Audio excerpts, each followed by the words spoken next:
दोस्तों, जैसे कि आप जानते हैं मैं बहुत सारे छोटे मोटे जो है अपनी स्कूटी में रिपेयर वर्क करते रहता हूं और उन रिपेयर वर्क को करने के लिए बहुत सारे डिफरेंट टूल्स की ज़रूरत पड़ती है।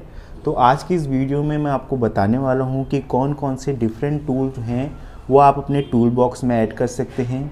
यदि आपकी जो रिपेयरिंग मेरी तरह रिपेयरिंग वाली हॉबी है तो आप भी इन टूल को अपनी टूल लिस्ट में शामिल कर सकते हैं और आप अपने टूल बॉक्स में उन्हें ऐड कर सकते हैं। तो आप इस वीडियो को ज़रूर से लास्ट तक का देखिएगा। तो ये सबसे पहले तो मेरे पे ये बॉक्स है तपारिया का, तो इसके ऊपर मैंने एक वीडियो बनाई थी। यदि आपने नहीं देखी है तो आप उसे जाके चेक कर सकते हैं। यहाँ पर मैंने सीवी गैरेज का जो है एक स्टिकर चिपकाया हुआ है प्रिंट आउट निकाल के। तो ये सीवी गैरेज है और तपारिया यहाँ से निकाल के जो है यहाँ लगा दिया है, तो सही लगता है काफ़ी। तो ये हमारे पास प्लास्टिक का बॉक्स है, काफ़ी हैवी ड्यूटी बॉक्स है।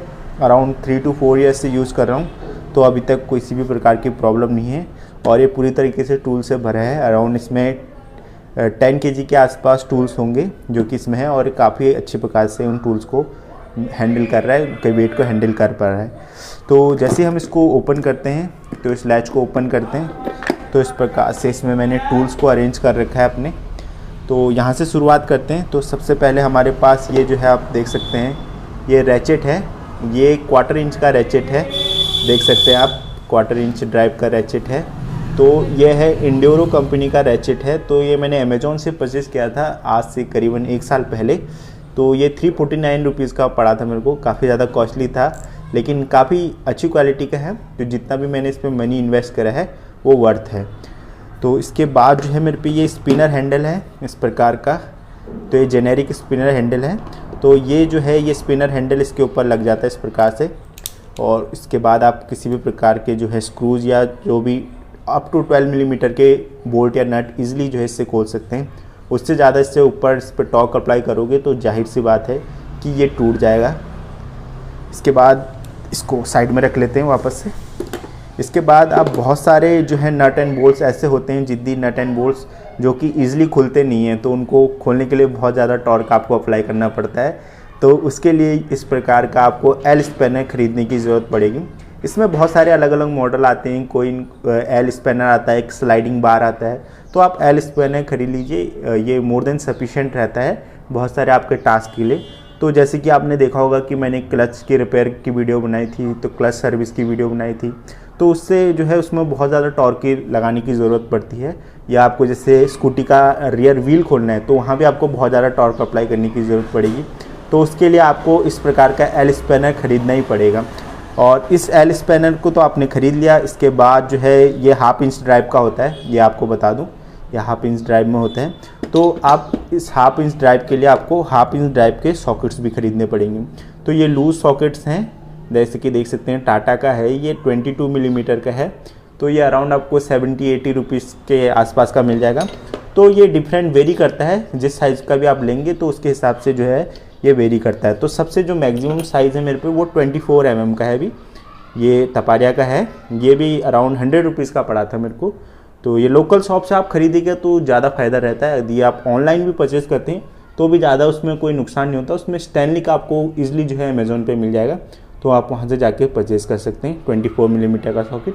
और ये जो सॉकेट है ये एक्टिवा माइस्ट्रो एज के रियर व्हील के लिए, रियर व्हील खोलने के लिए यूज़ होता है। और यदि आप जुपिटर का रियर व्हील खोलना चाहते हैं तो उसके लिए आप जो है ये 22 मिलीमीटर का सॉकेट जो है यूज़ कर सकते हैं।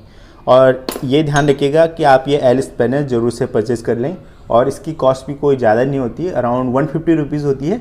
और जितनी बार आप इसे यूज़ करेंगे कि आपको लगेगा कि आपने जो 150 रुपीज़ इन्वेस्ट कर रहे हैं वो काफ़ी वैल्यू फॉर मनी है। इसके बाद यदि हम यहाँ जाएँ तो ये देख सकते हैं ये कॉम्बिनेशन स्पैनर है, बहुत सारे अलग अलग साइजेज़ में हैं। कॉम्बिनेशन स्पैनर जो हैं दोस्तों हमेशा वैल्यू फॉर मनी रहते हैं मेरे हिसाब से, क्योंकि ये आपको मल्टीपल पर्पज़, जहाँ आपको ओपन एंड की ज़रूरत पड़ती है तो आप ओपन एंड यूज़ कर लेते हैं और जहाँ पर आपको रिंग एंड की ज़रूरत पड़ती है तो आप रिंग एंड यूज़ कर लेते हैं। तो ये 15, 16, 12, 9 ये काफ़ी ज़्यादा यूज़ होने वाले जो है स्पैनर हैं। इसके अलावा मेरे पे एक स्टैनली का इस प्रकार का स्पैनर सेट भी है, तो इसके ऊपर मैंने एक डेडिकेटेड वीडियो बनाई है, तो आप उसे जाके चेकआउट कर सकते हैं इस वीडियो के एंड के बाद। तो ये स्टैनली का स्पैनर सेट है। ये भी काफ़ी अच्छी क्वालिटी का है, अराउंड 6 मंथ्स के अराउंड मैं इसे यूज़ कर रहा हूँ, तो काफ़ी वैल्यू फॉर मनी है। तो आप इसे यदि परचेज़ करना चाहते हैं तो आप परचेज़ कर सकते हैं। और इस वीडियो में जितने भी आप टूल्स देखेंगे ना, वो कोई बहुत ज़्यादा हाई फाई टूल्स नहीं है या बहुत ज़्यादा कॉस्टली नहीं है। कोई भी मतलब जैसे नॉर्मल, जैसे मिडिल क्लास जो लोग हैं जैसे, वो ईज़िली जो है इसे परचेज़ कर सकते हैं। और ये हमेशा जो है वैल्यू फॉर मनी रहेंगे आपके लिए। कोई भी आपको रिपेयर वर्क करना हो, भले ही वो स्कूटी से रिलेटेड हो या हाउस होल्ड में किसी भी प्रकार का रिपेयर वर्क हो, तो आप इजीली जो है इन टूल से कर सकते हैं। इसके बाद ये जो है कटर, ये तो हर घर में रहता ही है, ये थर्माकोल कटर है। इसके काफ़ी ज़्यादा मल्टीपल यूज़ हैं। टेप कटिंग करना हो, वायर कटिंग करना हो, तो इसकी मदद से आप इजीली कर सकते हैं। ये 50 रुपीज़ वाला है, थोड़ा सही क्वालिटी का है। तो ये काफ़ी टाइम से यूज़ कर रहा हूँ, तो अभी तक इसकी जो शार्पनेस है वो काफ़ी ज़्यादा है। और यदि आप नॉर्मल ख़रीदना चाहते हैं तो वो भी चीप में मिल जाते हैं आपको, 20 रुपीज़ के आसपास का मिल जाएगा, 10-20। तो लेकिन उनकी लाइफ उतनी ज़्यादा अच्छी नहीं होती है, थोड़ा हैवी ड्यूटी है, तो इसकी लाइफ काफ़ी अच्छी है। इसके बाद ये फ्लैट हेड स्क्रू ड्राइवर है, नॉर्मल से आपको मार्केट में 20-30 रुपीज़ का मिल जाएगा। ये छोटा सा फ्लैट हेड स्क्रू ड्राइवर है। इसके बाद एक यहाँ पर हमने एक फ़ाइल भी रखी है, कोई चीज़ अगर फाइलिंग करनी हो तो छोटी सी फाइलिंग का उससे ज़्यादा यूज़ होता नहीं है स्कूटर्स में, स्कूटर रिपेयर में, तो इसलिए रखा है, फिर भी कभी ज़रूरत पड़ेगी तो।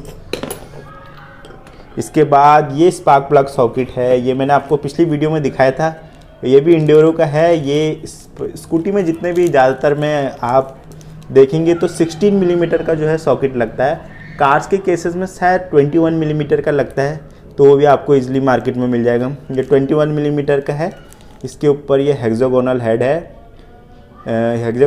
है और ये 16 मिलीमीटर का है। ये भी इंडियोरो का है और इसकी प्राइस 149 रुपीज़ है अराउंड। हाँ, 149 रुपीज़ के अराउंड इसकी प्राइस है। क्रोम वेनेडियम में आता है, CRB मटेरियल है इसका, काफ़ी अच्छी क्वालिटी का है ये भी। इसके बाद ये एक छोटा सा एक्सटेंशन बार है, 3x8 इंच ड्राइव का, जेनेरिक है। इसके बाद ये हमारे पास ये स्क्रू ड्राइवर है, फिलिप्स हेड। ये तपारिया का है दरअसल, ये मैग्नेटिक है। इसमें जो है आप मल्टीपल बिट अटैच कर सकते हैं। तो यहाँ पर इसको साइड में रख लेते हैं। इसके बाद यहाँ आप अगर देखेंगे ना, तो ये मेरे पे मल्टीपल सॉकेट्स हैं जो कि 1/4 इंच ड्राइव में है। तो ये 1/4 इंच का आपके पास रैचेट हो तो आप इजीली जो है इसमें अटैच करके किसी भी 1/4 इंच के किसी भी सॉकेट को ड्राइव कर सकते हैं। और ये ज़्यादातर वहाँ काफ़ी ज़्यादा यूज़फुल रहते हैं ना, जहाँ जो बड़ा स्पैनर होता है या जो बड़ा रैचेट होता है वो जा नहीं पाता है, तो वहाँ इजीली आप इसका जो है यूज कर सकते हैं। तो इस प्रकार से मैंने इन्हें अरेंज कर रखा है यहाँ। इसके बाद दोस्तों अगर ये आप इस साइड देखेंगे ना, तो इस साइड मेरे पे बहुत सारे बिट्स अवेलेबल हैं। ये भी सारे 1/4 इंच के हैं। ये दरअसल मेरे को तपारिया के जो स्क्रू ड्राइवर सेट है ना, उसके साथ मिले थे। तो इसमें आप स्क्रू ड्राइवर में अटैच करके आप यूज कर सकते हैं इसे। तो काफ़ी ज़्यादा अलग अलग प्रकार के हैं। फिलिप्स है, फ्लैट है, फिलिप्स 2 है, फिलिप्स 3 हो गया, हेक्सागोनल वाले हो गए जिनको हम एलन बिट भी बोलते हैं, 5, 4, 6 काफ़ी ज़्यादा यूज़ में आने वाले हैं। इसके बाद टॉर्क्स भी है मेरे पे, टॉर्क्स वाला जो स्क्रू ड्राइवर बिट है वो भी है। इसके बाद फिलिप्स 3 मैंने आपको बताया था, फिलिप्स 3 भी काफ़ी ज़्यादा यूज हो रहता है। तो ये जो हैं जो काफ़ी ज़्यादा यूज़ में रहते हैं, स्पेशली स्कूटर्स और बाइक रिपेयर में। तो दोस्तों इस कंपार्टमेंट में इतने ही टूल थे। इसके बाद हम इसके नीचे वाले कंपार्टमेंट में देखते हैं कि कितने टूल्स जो हैं हमारे पास हैं। दोस्तों अब हम नीचे वाले कंपार्टमेंट में आते हैं। तो नीचे वाले कंपार्टमेंट में सबसे पहले तो मैंने ये 3x8 इंच ड्राइव के सॉकेट्स रखे हैं। तो जो भी ज़रूरी 3x8 इंच ड्राइव के सॉकेट्स थे, जो कि मैंने अमेज़ॉन बेसिक का सॉकेट सेट ख़रीदा था, उसमें से निकाल के इसमें रख लिए हैं। इसके अलावा जो हमारे पास स्क्रू ड्राइवर बिट्स हैं जिनकी ज़रूरत पड़ती है वो रख रखे हैं। इसके अलावा मेरे पे 4 डिफरेंट टाइप्स के प्लायर हैं। सबसे पहला ये एक्सटर्नल सर्कलिप प्लायर है, जिसका यूज यदि आप कोई शाफ्ट पे सर्कलिप लगी है, एक्सटर्नली लगी है, तो उसको आप रिमूव करने के लिए यूज कर सकते हैं। इसके बाद जो है हमारे पास ये इनिको का जो है नोज प्लायर है। इसके बाद जो हमारे पास तपारिया का जो है इंटरनल सर्कलिप प्लायर है। यदि कोई सर्कलिप इंटरनली लगी है तो आपको उसको रिमूव करने के लिए इस प्रकार के इंटरनल सर्कलिप प्लायर की ज़रूरत पड़ेगी। इसके बाद ये कॉम्बिनेशन प्लायर है, ये काफ़ी ज़्यादा यूज़फुल रहता है।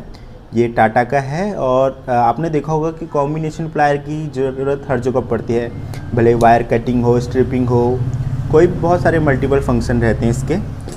इसके बाद जो है ये हमारे पास 3x8 इंच का जो है रैचेट है, 3x8 इंच ड्राइव का।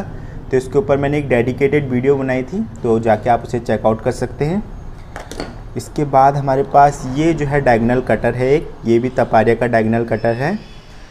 इसके बाद जो है ये 38 मिलीमीटर का स्पैनर है, जो कि एक्टिवा के क्लच नट जो होता है, क्लच पुली का जो नट होता है उसको खोलने के लिए यूज़ होता है।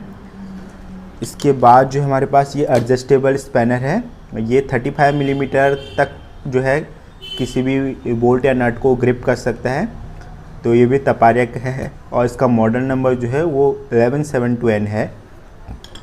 इसके बाद मेरे पास ये जो है यहाँ पर ये एलन की का सेट है तपारिया का।